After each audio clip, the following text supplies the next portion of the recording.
हम लोग पढ़ रहे थे राज्य विधानमंडल के बारे में, ठीक है। तो राज्य विधानमंडल का विधानसभा जो टॉपिक है इसके ऊपर पढ़ चुके थे हम लोग। आज हम लोग को पढ़ना है विधान परिषद के बारे में, ठीक है। और बचेगा राज्यपाल। तो राज्यपाल जो है जब अंग राज्य की कार्यपालिका जब हम लोग पढ़ेंगे तो उसमें राज्यपाल के बारे में पढ़ा जाएगा, ठीक है। तो विधान परिषद इस टॉपिक पे आज हम लोग पढ़ते हैं। तो विधान परिषद का हम लोग पढ़े थे कि संविधान के 169 नंबर धारा में, मतलब 169 नंबर धारा में आपका विधान परिषद के बनने या उसको ख़त्म करने के संबंध में चर्चा है, ठीक है। तो विधान परिषद बनेगा कैसे? हम लोग जानते हैं कि भारत में सभी राज्यों में विधान परिषद नहीं है, केवल 6 राज्य ही ऐसे हैं जहां पर आपका विधान परिषद है। इसका मतलब बाकी राज्यों में विधान परिषद नहीं बनाए गए हैं और इन 6 राज्यों में विधान परिषद बनाए गए हैं। फिर इन कुछ राज्य ऐसे भी हैं जहां पहले विधान परिषद थे लेकिन उसको बाद में फिर ख़त्म कर दिया गया। फिर कुछ एक ऐसा राज्य है जहां पर विधान परिषद पहले था, फिर उसको समाप्त किया गया, समाप्त करके फिर उसको बनाया गया।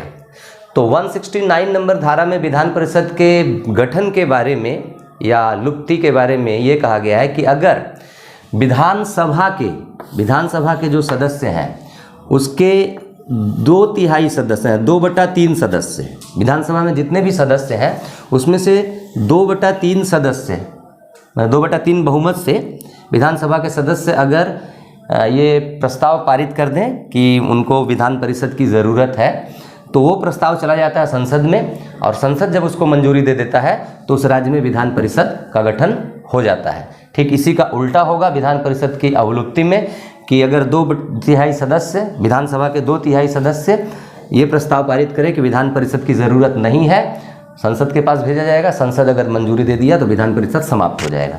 तो आर्टिकल नंबर 169 में ये। अब 171 नंबर आर्टिकल में विधान परिषद के कंपोजिशन के बारे में है कि विधान परिषद का गठन कैसे होगा, मतलब कैसे, कौन इसका सदस्य बन सकता है, इसमें संख्या कितनी होगी, सदस्यों की संख्या वगैरह, इसके बारे में चर्चा है। तो आज हम लोगों का फोकस रहेगा 171 नंबर आर्टिकल, ठीक है, विधान परिषद का गठन, ठीक है। तो पहले जानते हैं हम लोग कि जैसे विधानसभा में हम लोग पढ़े थे कि भारतवर्ष में किसी भी राज्य के विधानसभा में 500 से ज़्यादा सदस्य नहीं हो सकते और 60 से कम नहीं हो सकता। विधान परिषद के क्षेत्र में भी ऐसा ही एक रूल है कि किसी भी राज्य के विधान परिषद में सदस्यों की संख्या उस राज्य की विधानसभा, जैसे मान लीजिए आप पश्चिम बंगाल की विधानसभा में सदस्यों की संख्या कितनी है? 294। तो इसके विधानसभा के सदस्यों की संख्या का 1/3 से ज़्यादा सदस्य विधान परिषद में नहीं होंगे, ठीक है। कोई नंबर फिक्स नहीं है कि विधान परिषद में कितने सदस्य होंगे। ये कहा गया है कि जिस राज्य में विधान परिषद बनाना है उस राज्य में विधान परिषद के सदस्यों की संख्या उसी राज्य के विधानसभा के सदस्यों की संख्या का 1/3 से ज़्यादा नहीं होना चाहिए। नहीं समझ में आ रहा है? जैसे मान लीजिए पश्चिम बंगाल में विधानसभा के, मान लीजिए किसी राज्य में विधानसभा के सदस्यों की संख्या 99 है, तो इस राज्य के विधान परिषद में सदस्यों की संख्या कितनी होगी? तो इसके 1/3 से ज़्यादा नहीं होगी। तो 99 का अगर 1/3 करें तो इसको इससे क्रॉस करो तो कितना हो रहा है? 33। इसका मतलब 33 सदस्य से ज़्यादा विधान परिषद में सदस्यों की संख्या नहीं होगी। अब 33 भी हो सकती है, 32 भी किया जा सकता है, मतलब कम हो जाए, लेकिन 33 से ज़्यादा नहीं होगी। मैं एक एग्जाम्पल दिया समझने के लिए, ठीक है। तो ये हो गया मैक्सिमम संख्या विधान परिषद के सदस्यों की। मिनिमम भी कह दिया गया, जैसे विधानसभा में मिनिमम था कि 60 से कम नहीं होगा, विधान परिषद में भी मिनिमम सदस्यों की संख्या तय कर दी गई है कि 40 से कम नहीं होगा। तो ये याद रखिएगा, ठीक है। अब आइए भारत के जिन जिन राज्यों में विधान परिषद है, कौन कौन से राज्य में विधान परिषद है? एक है आपका यूपी, उत्तर प्रदेश, ठीक है। दूसरा आपका बिहार, तीसरा है आपका महाराष्ट्र, चौथा है कर्नाटका, कर्नाटका, और उसके बाद है आपका आंध्र प्रदेश, आंध्रा, और उसके बाद है तेलंगाना। ठीक है, इन 6 राज्यों में वर्तमान में विधान परिषद है। ठीक है, हमारे पश्चिम बंगाल में पहले था विधान परिषद, लेकिन उसको विलुप्त कर दिया गया। फिर एक प्रपोजल आया है विधान परिषद बनाने के लिए, जो अभी की जो गवर्नमेंट है उसने एक प्रस्ताव पारित किया है, लेकिन बना नहीं है, संसद के पास वो डिले है। तो ये 6 राज्य। अब यूपी में विधान परिषद में सदस्यों की संख्या है आपका 90 + 10 मतलब 100। बिहार में है आपका बिहार में आपका पड़े होगा 63 + 12 मतलब 75। अच्छा, उसके बाद आपका कर्नाटका में है, कर्नाटका में आपका होगा 64 + 11 यहाँ भी 75।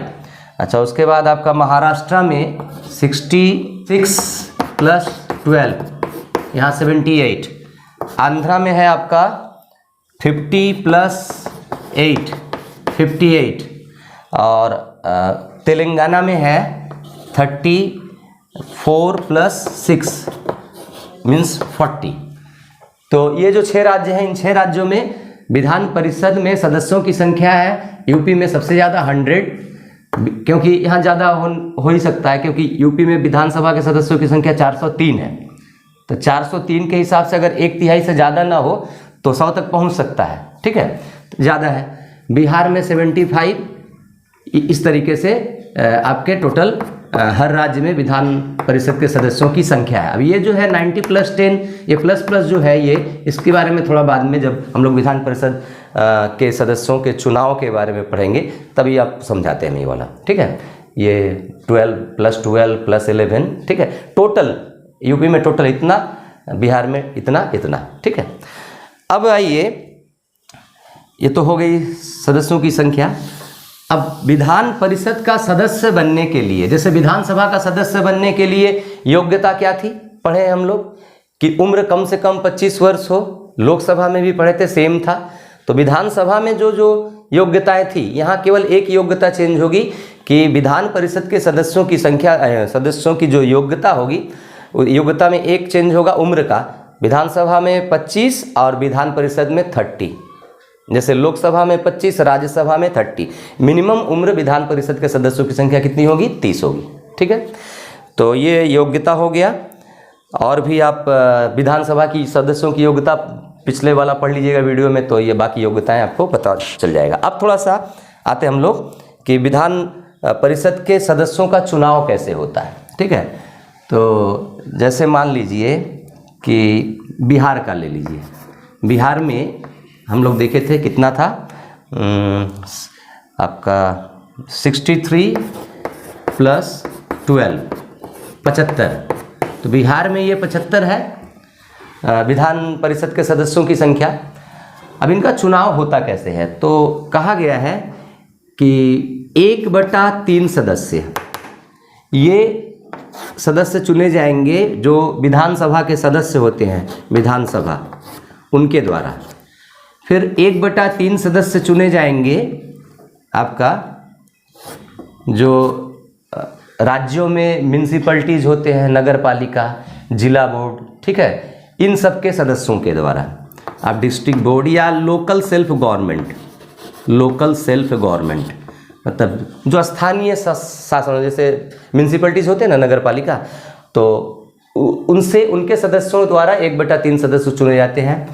और 1/12 सदस्य चुने जाते हैं उस राज्य के टीचर्स के द्वारा। कौन से टीचर्स? मिनिमम माध्यमिक स्कूल के जो टीचर होते हैं, माध्यमिक HS, उनके द्वारा। वो भी वैसे टीचर जो कम से कम 3 साल से पढ़ा रहे हों उस राज्य में, उस स्कूल वहाँ पर। ठीक है, तो टीचर्स के द्वारा। और 1/12 सदस्य चुने जाते हैं आपका स्टूडेंट्स के द्वारा, आपके ग्रेजुएट मतलब जो ग्रेजुएट समझते ही आप लोग, तो ग्रेजुएट के द्वारा। कौन से ग्रेजुएट? जो स्टूडेंट्स कम से कम 3 साल पहले ग्रेजुएशन कंप्लीट किए हों, उनके द्वारा 1/12 सदस्य चुने जाते हैं।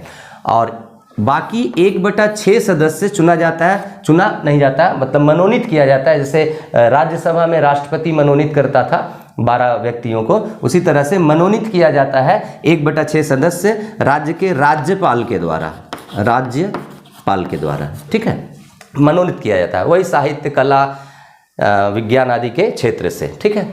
तो अब ये जो रूल है विधान परिषद के सदस्यों के चुनने का, और इनका जो वोटिंग सिस्टम होता है वो अलग होता है।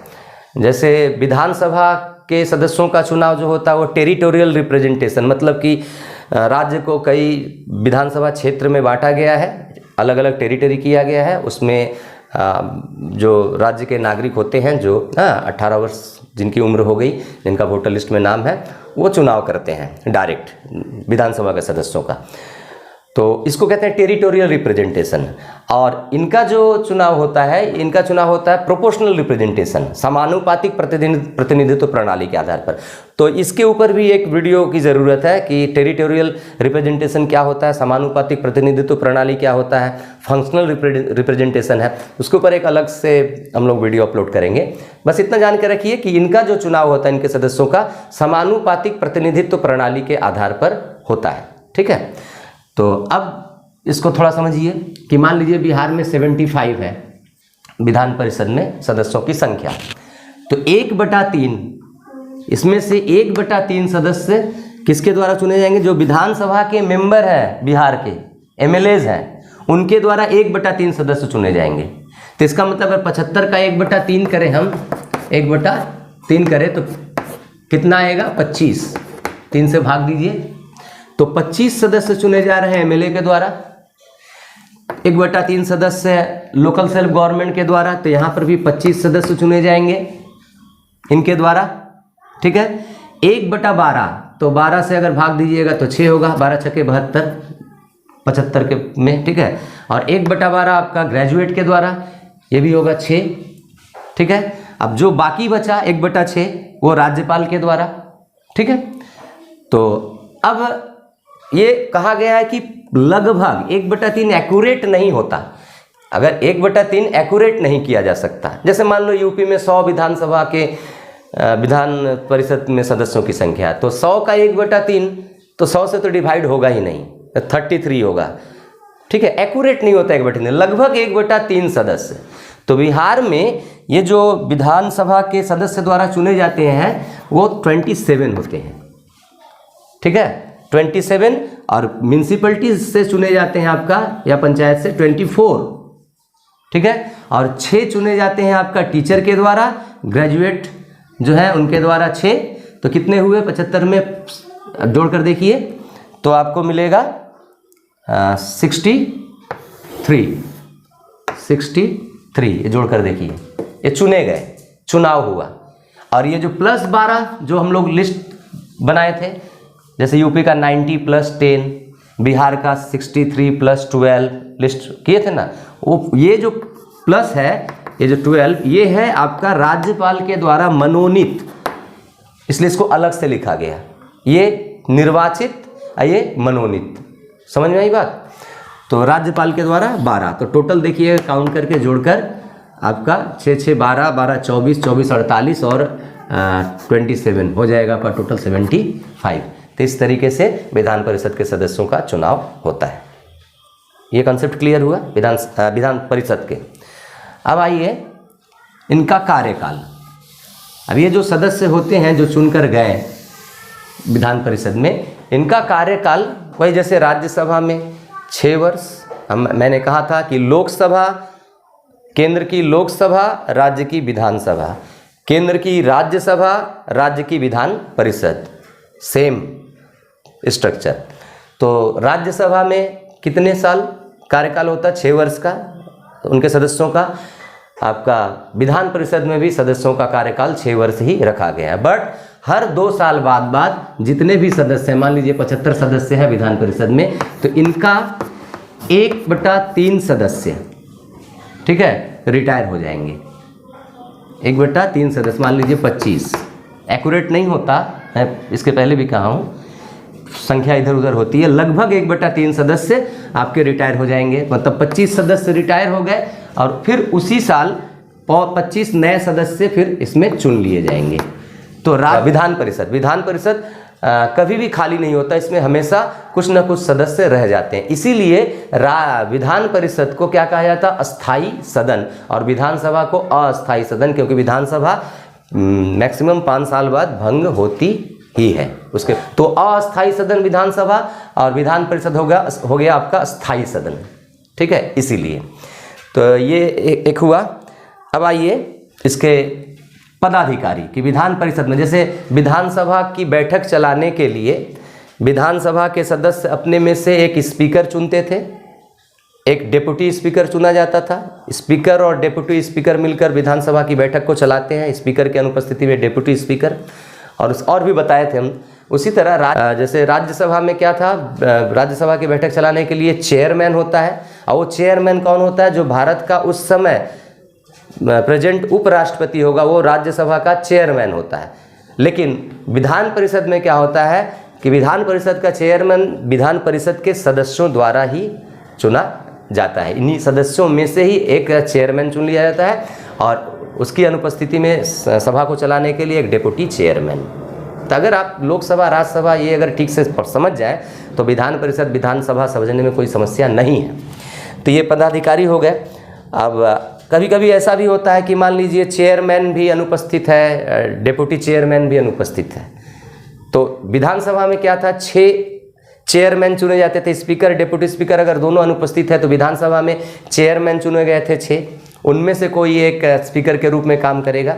यहाँ पर क्या है विधान परिषद में कि अगर वेकेंट हो रहा है डेप्यूटी चेयरमैन और डेप्यूटी चेयरमैन का सीट, तो राज्यपाल जो है उस अंग राज्य का, वो विधान परिषद के सदस्यों में से किसी भी सदस्य को आपका इसकी अध्यक्षता करने का, विधान परिषद की अध्यक्षता करने का हक दे देता है, वही उस समय उसकी अध्यक्षता करता है। ये एक दूसरी बात हो गई, ठीक है। अब आइए गणपूर्ति बताए थे विधानसभा का कि जितने भी, गणपूर्ति का मतलब क्या, इंग्लिश में कोरम। गणपूर्ति मतलब कि कितने, कम से कम कितने सदस्य उपस्थित रहें तो सभा की बैठक होगी। अगर उससे कम सदस्य उपस्थित रहे तो सभा की बैठक नहीं होगी, ठीक है। तो उसी को कहते हैं मिनिमम प्रेजेंट, आपका अटेंडेंस कितना होना चाहिए, क्या था 1/10। मतलब जितने भी विधान परिषद के सदस्य हैं, अगर विधान परिषद में आपके कितने, मान लीजिए 70 सदस्य हैं विधान परिषद में, तो कितने सदस्य उपस्थित रहने से इसकी गणपूर्ति होगी, तो 1/10। 1/10 मतलब 10 से 70 में भाग करो तो 7 सदस्य। अगर 7 सदस्य प्रेजेंट है तो विधान परिषद की बैठक कानूनी मानी जाएगी, विधान परिषद की बैठक हो सकती है। लेकिन ये भी कहा गया भारत के संविधान में कि 1/10 हो या फिर 10 से ज़्यादा, माने 10, 1/10 या 10, ठीक है। इन दोनों में जो ज़्यादा होगा उतना संख्या होगा उसका कोरम, जो विधानसभा में समझाए थे हम कि जैसे मान लीजिए 70 है विधान परिषद के सदस्यों की संख्या, तो इसका अगर 1/10 कर रहे हैं कोरम निकालने के लिए तो कितना आ रहा है 7, तो 7 तब नहीं माना जाएगा। क्या कहा गया है कि 70 का 1/10 अगर ज़्यादा हो या 10 ज़्यादा हो तो इसको पकड़ा जाएगा, इसको नहीं पकड़ा जाएगा। तो इसका मतलब विधान परिषद के सदस्य गणपूर्ति कितनी होगी यहाँ पे 10, मिनिमम 10 मेंबर उपस्थित रहेंगे तो ही विधान परिषद की बैठक चालू होगी, ठीक है। ये गणपूर्ति हो गया। अब अगला है जो कि लोकसभा राज्यसभा में भी हम लोग पढ़े थे कि दोनों हाउस के बीच, विधानसभा और विधान परिषद दोनों के बीच संबंध क्या होता है, संवैधानिक संबंध। मतलब संविधान ने दोनों को कौन कौन से पावर दिए हैं, ठीक है। किस किस क्षेत्र में विधान परिषद आगे है, मतलब ज़्यादा पावरफुल है, किस क्षेत्र में विधानसभा ज़्यादा पावरफुल है, तो संबंध इनका। तो जनरली संबंध क्या होता है, विधान मंडल जो होता है लेजिस्लेचर, चाहे वो सेंटर का लेजिस्लेचर हो, केंद्र का या राज्य का, विधान मंडल का काम होता है कानून बनाना, मेन काम। तो इसका मतलब इनके बीच जो संबंध होगा वो कानून से ही रिलेटेड संबंध होता है, मेन संबंध कानून बनाने से ही रिलेटेड होता है, ठीक है। तो विधानसभा और विधान परिषद में जो संबंध हम देखेंगे, क्या संबंध है, कौन ज़्यादा पावरफुल है कौन कम, वो कानून से रिलेटेड ही संबंध देखेंगे। और कुछ कुछ क्षेत्र में होगा, बाद में चर्चा करते हैं। तो कानून हम लोग पढ़े थे लोकसभा वाले चैप्टर में कि बिल जो होते हैं कानून, मतलब एक्ट का पहला स्टेज जिसको बिल कहते हैं, आपका विधेयक। विधेयक आपका दो तरह का हम लोग पढ़े थे, ऑर्डिनरी विधेयक और मनी विधेयक, धन विधेयक। साधारण विधेयक और धन विधेयक, ऑर्डिनरी बिल, मनी बिल। तो ऑर्डिनरी बिल के क्षेत्र में क्या है कि लोग, मान लीजिए विधानसभा में, विधानसभा और ये विधान परिषद। अब ऑर्डिनरी बिल जो है वो किसी भी हाउस में पेश किया जा सकता है। विधानसभा में पेश हो तो विधानसभा में पारित होने के बाद विधान परिषद में जाएगा, विधानसभा परिषद से अगर पारित हो जाएगा तो राज्यपाल के पास भेजा जाएगा और राज्यपाल उस पर सिग्नेचर करेगा तो कानून बन जाएगा। ऐसा है सिस्टम। लोकसभा राज्यसभा में हमने क्या देखा था कि अगर लोकसभा में कोई बिल इंट्रोड्यूस हुआ, पास कर दिया गया, उसको राज्यसभा में भेजा गया, राज्यसभा पारित की तो राष्ट्रपति, अगर राज्यसभा पारित नहीं की उस ऑर्डिनरी बिल को या कोई विवाद हो गया उस बिल को लेकर, तो क्या किया जाता था, लोकसभा और राज्यसभा इन दोनों का ज्वाइंट सेशन बुलाया जाता था, संयुक्त बैठक बुलाई जाती है और उसमें फैसला लिया जाता है। लेकिन राज्यों में तो यहाँ पर इसका मतलब राज्यसभा का एक विशेष पावर है, किसी बिल को रोकने में या किसी बिल को बदलने में पावर है, क्योंकि अगर ये असहमत है तो फिर ज्वाइंट सेशन बुलाना पड़ता है, तो इसको पावर है बिल को रोकने में, ये असहमत हो गया। लेकिन विधानसभा और विधान परिषद के क्षेत्र में, ऑर्डिनरी बिल के क्षेत्र में भी आपका विधान परिषद को कोई पावर प्राप्त नहीं है। होता क्या है कि विधानसभा अगर कोई बिल पास कर दी, पास करके उसको विधान परिषद में भेज दिया गया तो ज़्यादा से ज़्यादा 4 महीने तक ये किसी बिल को रोक सकती है। अगर 4 महीने में बिल पास नहीं हुआ तो 4 महीने बाद वो बिल खुद ब खुद पास मान लिया जाएगा। 4 महीने में 2 टर्म होता है, एक बार 3 महीने के लिए, उसके बाद 1 महीने के लिए। उतना डिटेल में हम लोग को नहीं जाना, ठीक है, हम लोग संबंध पढ़ रहे हैं, पावर देख रहे हैं। तो इसका मतलब ऑर्डिनरी बिल के क्षेत्र में भी आपको विधान परिषद को कोई राज्यसभा की तरह कोई विशेष पावर प्राप्त नहीं है। इस मामले में राज्यसभा विधान परिषद से ज़्यादा पावरफुल है, ठीक है। अच्छा, और एक चीज़ है कि कोई बिल राज्यसभा में अगर इंट्रोड्यूस हुआ तो वो लोकसभा में जाता है, ठीक है। अब लोकसभा उसको रद्द भी कर सकती है या पारित भी कर सकती है। यहाँ पे विधान परिषद में भी सेम है कि कोई बिल आपका विधान परिषद में इंट्रोड्यूस हुआ, विधानसभा में गया, तो विधानसभा पारित कर सकती है, नहीं कर सकती है। अगर की तो ठीक, नहीं की तो फिर विधान परिषद द्वारा पारित बिल रद्द हो जाएगा। कैसे रद्द हो जाएगा? क्योंकि विधानसभा विधान परिषद का ज्वाइंट सेशन का कोई सिस्टम ही नहीं है। लेकिन राज्यसभा में क्या था, अगर पारित कर दिया जा रहा, लोकसभा में गया, अगर ये पारित नहीं कर रहा तो हो सकता है ज्वाइंट सेशन बुलाया जाए, उसमें हो सकता है पारित हो जाए, चांस रहता है। लेकिन यहाँ क्या है, विधान परिषद के किसी बिल को विधान सभा पूरी तरह से रद्द कर सकती है। तो ऑर्डिनरी बिल के क्षेत्र में हम देख रहे हैं विधानसभा और विधान परिषद को कोई पावर, विधान परिषद को कोई पावर ही प्राप्त नहीं है। तो ये बेकार का सदन कहा जाएगा कि बेवजह ये सदन बना हुआ है, ठीक है। अब आइए मनी बिल के क्षेत्र में, जैसे लोकसभा राज्यसभा मनी बिल क्या था, लोकसभा में केवल इंट्रोड्यूस होगा, राज्यसभा में इंट्रोड्यूस नहीं होगा। और राज्यसभा को मनी बिल के क्षेत्र में कोई पावर प्राप्त नहीं था। 14 दिनों तक वो ज़्यादा से ज़्यादा रोक के रख सकता है मनी बिल को, उसके बाद वो खुद ब खुद पारित मान लिया जाएगा। विधानसभा और विधान परिषद में भी यही कहानी है कि जो लोकसभा और राज्यसभा का सिस्टम है मनी बिल में, कि यहाँ बिल पेश हुआ, बिल पारित होकर गया यहाँ विधान परिषद में, ये 14 दिनों तक रोक सकती है, इसके बाद वो अपने आप बिल पारित मान लिया जाता है, धन विधेयक, ठीक है। ये हुआ। तो ये 2 संबंध हम लोग देखें इसके बारे में, विधानसभा और विधान परिषद का आपका इसके क्षेत्र में, कानून के क्षेत्र में, ठीक है, बिल के क्षेत्र में दोनों का क्या संबंध है, कौन ज़्यादा पावरफुल है, कौन कम पावरफुल है। अब थोड़ा एक संबंध देखते हैं हम लोग कार्यपालिका पर नियंत्रण के बारे में। जैसे लोकसभा के सदस्य जो होते हैं वो सरकार से, अर्थात प्रधानमंत्री और उसके मंत्रिमंडल से प्रश्न पूछ सकते हैं, उन पर कंट्रोल कर सकते हैं, उन पर नो कॉन्फिडेंस मोशन, अनास्था प्रस्ताव ला के सरकार को गिरा सकते हैं। बहुत सारे प्रस्ताव है वो पेश करके सरकार को आप एक प्रेशर में रखते हैं, कंट्रोल करते हैं। लेकिन विधान परिषद जो है वो आपका विधानसभा से जो कार्यपालिका तैयार होती है, मतलब मुख्यमंत्री और मंत्रिमंडल तैयार होता है, विधान परिषद उसके ऊपर कंट्रोल करने का उसको कोई पावर नहीं है। जो भी मंत्रिमंडल है राज्य का वो विधानसभा के प्रति ही जिम्मेदार होता है, ठीक है। तो यहाँ पे भी विधान परिषद राज्यसभा की तरह नहीं हुआ, ठीक है। और उसके बाद जैसे राष्ट्रपति के चुनाव जब होते हैं तो राष्ट्रपति का चुनाव अलग से हम लोग पढ़ेंगे। उसमें लोकसभा के, राज्यसभा के सदस्य, चुने हुए सदस्य भाग लेते हैं, और हर राज्य के विधानसभा के चुने हुए सदस्य, जो राज्यपाल द्वारा जो एंग्लो इंडियन एक मनोनीत किया जाता है विधानसभा में, वो नहीं, चुने हुए सदस्य राष्ट्रपति के चुनाव में भाग लेते हैं, ठीक है। तो यहाँ पर विधान परिषद को कोई वैल्यू नहीं है, इसके सदस्य राष्ट्रपति के चुनाव में भाग नहीं ले सकते हैं। तो इस हिसाब से तब देखिए राज्यसभा लोकसभा की तरह बराबर शक्ति रख रही है, राष्ट्रपति के चुनाव में उसको भी हक है। लेकिन यहाँ क्या है, विधानसभा राष्ट्रपति के चुनाव में भाग लेगी, बट विधान परिषद राष्ट्रपति के चुनाव में भाग नहीं लेगी, ठीक है। तो इस हिसाब से भी विधान परिषद का कोई वैल्यू नहीं, इसलिए इसको बेकार सदन ही कहा जाएगा। बेवजह का खर्चा है, ठीक है, न रखना ही सही था, इसलिए बहुत सारे राज्यों में हटा दिया गया।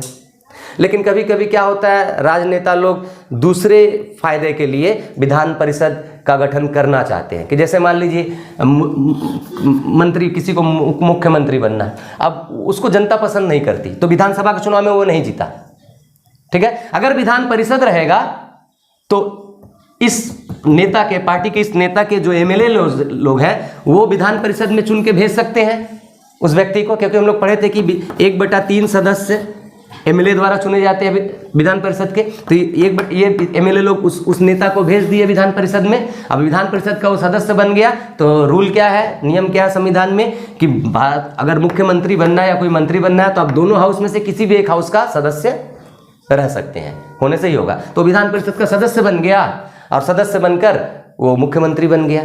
तो एक फायदे के लिए भी कभी कभी कुछ पार्टी जो है वो विधान परिषद को बचाए रखना चाहती है। जैसे आप बिहार में देख लीजिए, नीतीश कुमार विधान परिषद के ही सदस्य हैं, वो चुनाव नहीं लड़ते हैं, वो एमएलए लोग उनके पार्टी के, वो उनको विधान परिषद का सदस्य बनाकर भेज देते हैं, वहाँ से वो मुख्यमंत्री बनते हैं, ठीक है। फिर और बाकी इसका कोई यूज नहीं है, ठीक है, तो ना होना ही सही है। तो ये राज्य का विधानमंडल अर्थात विधानसभा और विधान परिषद, ये टॉपिक पूरी तरह से मेरे हिसाब से ये क्लियर हुआ आप लोगों का। और जो क्वेश्चंस वगैरह आते हैं इस चैप्टर से, उसके बारे में कभी फिर चर्चा कर लेंगे। और अगर ये इतना पढ़ लीजिएगा तो आप क्वेश्चन जब पढ़ेंगे जो एग्ज़ाम में आते हैं तो आपको समझ में आएगा, ये कंसेप्ट जब क्लियर हो गया तो, ठीक है। तो इस पर और ज़्यादा ज़रूरत नहीं है। तो इसके बाद हम लोग नेक्स्ट पढ़ेंगे आपका विधान पालिका हो गया। हम लोग सरकार के अंग से शुरू किए थे। सरकार के अंग में विधान पालिका, कार्यपालिका के संबंध में चर्चा पढ़े हैं अलग से, विधान पालिका, कार्यपालिका बारे में। फिर भारत की विधान पालिका के बारे में टॉपिक खत्म हुआ, केंद्रीय विधानमंडल और राज्य विधानमंडल खत्म हो गया। अब हम लोग कार्यपालिका, भारत की कार्यपालिका और राज्यों की कार्यपालिका, इसके ऊपर 2 टॉपिक पर हम लोग नेक्स्ट वीडियो बनाएंगे, ठीक है। तो वेट करते रहिए आप लोग। और चैनल में जो लोग नए हैं, अगर आप चैनल को सब्सक्राइब करके रखिएगा, बेल आइकन को दबा के रखिएगा, तो अगला इससे रिलेटेड जो अगला वीडियो अपलोड होगा वो आपको मिल जाएगा। तो आज हम लोग यहीं समाप्त करते हैं, ठीक है।